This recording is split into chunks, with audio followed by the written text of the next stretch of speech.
One fine summer morning, a young family sets out from their cabin on the tiny and idyllic outer Scott Island off the coast of Maine. Though the day is beautiful, the world remains shaken by the brutalities of the Second World War, concluded just a couple of years prior. Robert McCloskey served as a technical sergeant, illustrating Army training manuals. Though he never saw the front lines, the war's grim consequences left no one unscathed. But now, Robert has a young daughter, and her innocence and delight at discovering the wonders of the world may be just the antidote he needs. With baskets in hand, Robert, his wife Peggy, and their daughter Sarah reach the aptly named Blueberry Hill. You're listening to Plant Connection. Life today can feel overwhelming, like we've drifted away from its natural rhythm. This podcast is your space to slow down, breathe, and rediscover the peace and clarity that come from reconnecting with the natural world. I'm your host, Lisa Cutshaw. Let's reconnect, one plant at a time.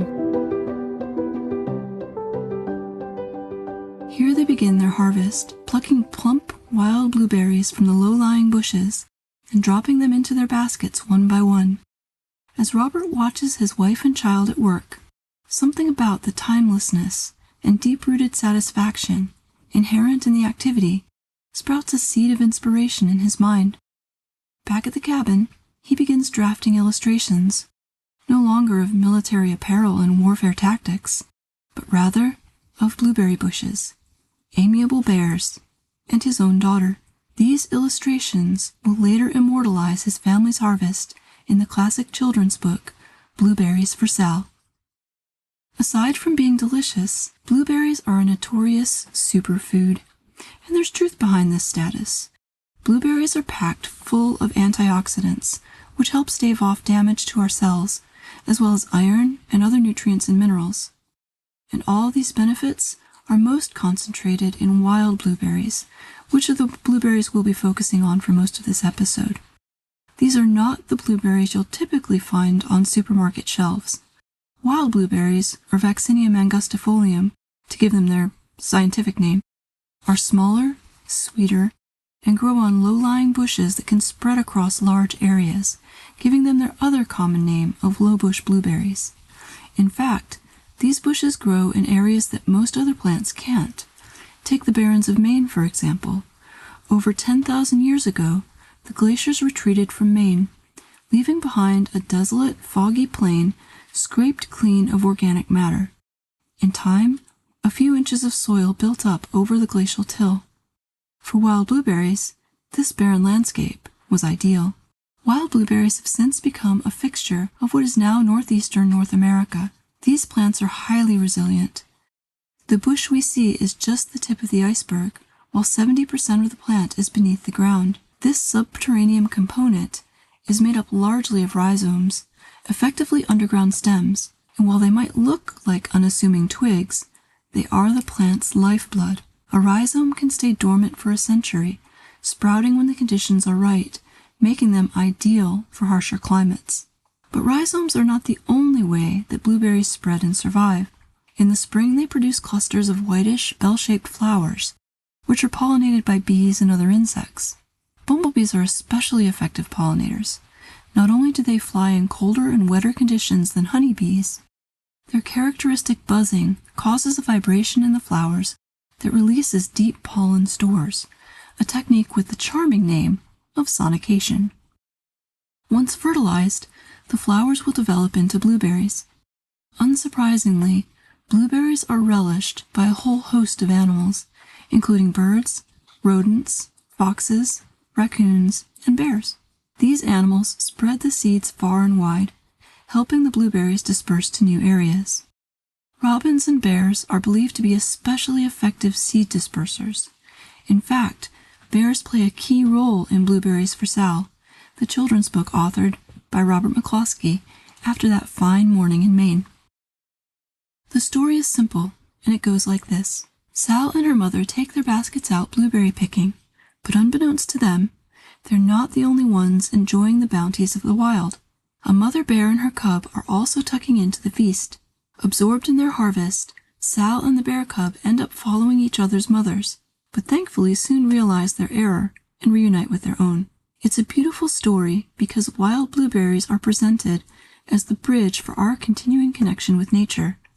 If a bear were to see us driving down the highway or working on a computer, it would have very little idea what we're doing or why. But picking blueberries is an activity any mammal can understand. So it seems hardly surprising that a child of either species, lost in the moment, might follow the wrong mother, given they're all engaged in the same eons-old activity. There's another much older story about blueberries.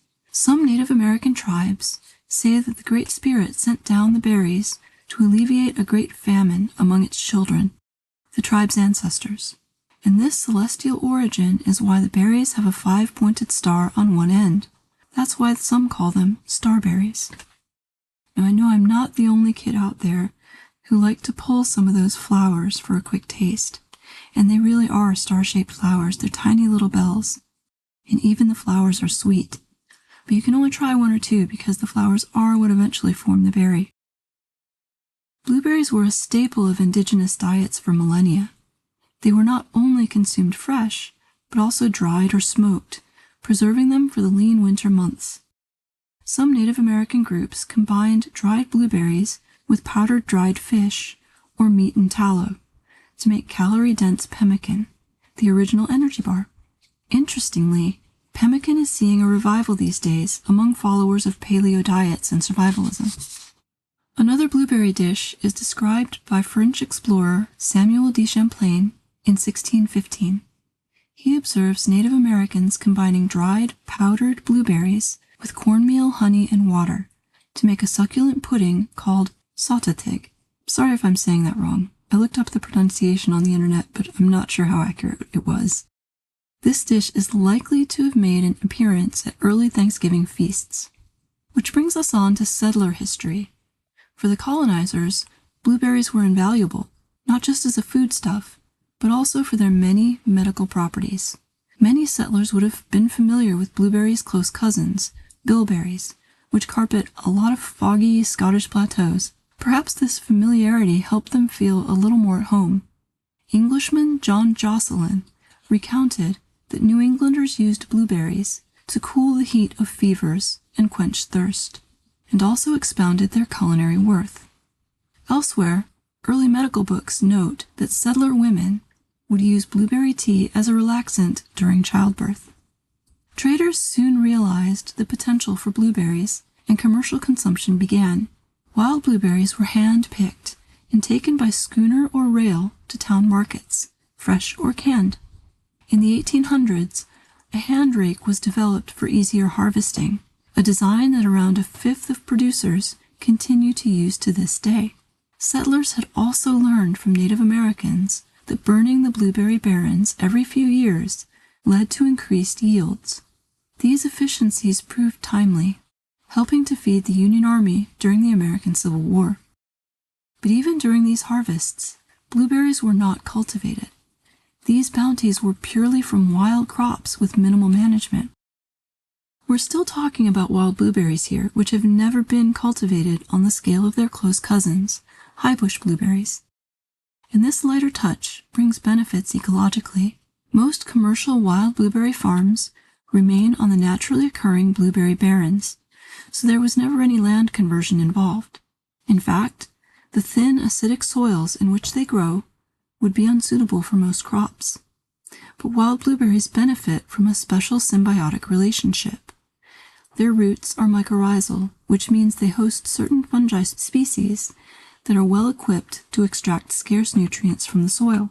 The plant provides these fungi with products of photosynthesis such as sugars, in return for water and mineral nutrients like phosphorus. And a happy side effect of growing in these inhospitable environments is that pests also find the conditions difficult. Another natural factor that helps stave off pests is that wild blueberries retain a high genetic diversity, as they've never undergone intense artificial selection like their highbush cousins. So pesticide application is rarely necessary, with farmers instead using integrated pest management, a holistic approach that involves combining techniques like encouraging pest predators, keeping rootstocks pest-free, and close observation to catch any pest outbreaks in the earliest stages. And from the 1970s, periodic burning was replaced by mechanical mowing. Together, the environmental impacts of wild blueberry cultivation can be very mild. Wild blueberries continue to have deep cultural ties, and rightfully so. Maine is the world's largest wild blueberry producer. In fact, the wild blueberry is Maine's state fruit, and its state dessert is wild blueberry pie. One Maine town in particular takes their wild blueberry pride a step further. The Machias Wild Blueberry Festival is an annual celebration full of music, farm tours, food, and the highly anticipated Blueberry Musical. So how can we go about growing wild blueberries at home? The first thing to remember is that wild blueberries grow in quite specific conditions. They need a chillier climate and shallow sandy soils. So if you're not in eastern or northeastern Canada or northeastern USA, they might not be the plant for you. But the good news is that the Vaccinium genus to which wild blueberries belong is super diverse, with over 450 species in total, 35 of which are native to North America. In fact, blueberries are close relatives of cranberries, lingonberries, bilberries, and huckleberries. And while they all rely on acidic soils, together the genus covers a wide range of climates, from the foggy Maine coast to the dusty mountains of California and beyond. Truly something for everything. Even though I live in the south, my mountain home is at a high enough elevation for low bush blueberries to be the more common native species, and I've encouraged them by planting 3 bushes this summer. Already harvesting enough to flavor a few bowls of oatmeal. Just wait until the bushes get to their full size. But let's keep our focus on blueberries themselves. As well as wild blueberries, we also have high bush blueberries, Vaccinium corymbosum, which are native to eastern and southern North America. These are the most commercialized blueberries and have been bred into over 50 cultivars that are now grown all over the world. North America alone produces nearly 1 billion pounds of high bush blueberries every year. They can be grown in warmer climates than wild blueberries, and there are some other differences to bear in mind too. High bush blueberries produce fruit every year, but wild blueberries fruit on a 2-year cycle. This means that every other year, a wild blueberry grower should do some heavy pruning to ensure more berries the following year. Perhaps, if you can, the best way to experience wild blueberries is to go out and find them, as their name suggests, in the wild. After all, Native American communities have been doing so for centuries. Northern white bear, also known as George Monroe, is a member of the Loon clan. He shares the story of his community traveling up to 30 miles by horse and wagon in years past, camping out in tents to harvest the abundant wild blueberries.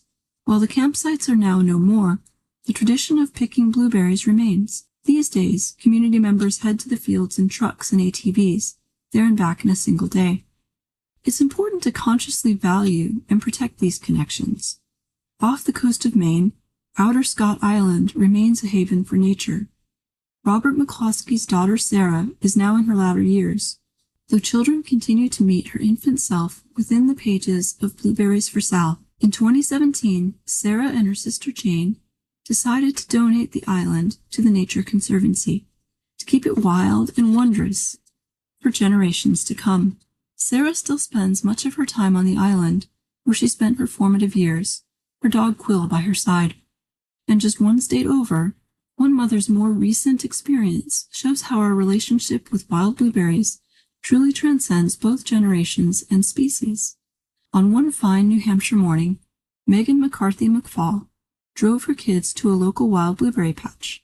In place of baskets, they went armed with empty yogurt containers. While engrossed in the harvest, Megan realized they were not alone. A black bear, just 30 yards away, was also enjoying the succulent berries. Thankfully, no mix-up of children ensued. Instead, Megan sensibly took her kids back towards the car and left the bear to it. But the parallels to Blueberries for Sal, penned decades earlier, are undeniable. We can earnestly hope that wild blueberries continue to thrive. They are universally beloved, and rightfully so, not just because of their deliciousness, but because they provide an accessible entry point into engaging with the natural world. Next time summer rolls around, I will definitely make sure to be out in the woods harvesting my own. Thank you for joining me on this journey back to nature with Plant Connection. If this episode resonated with you, be sure to tap subscribe or follow on your favorite podcast app so you don't miss the next episode. See you next time.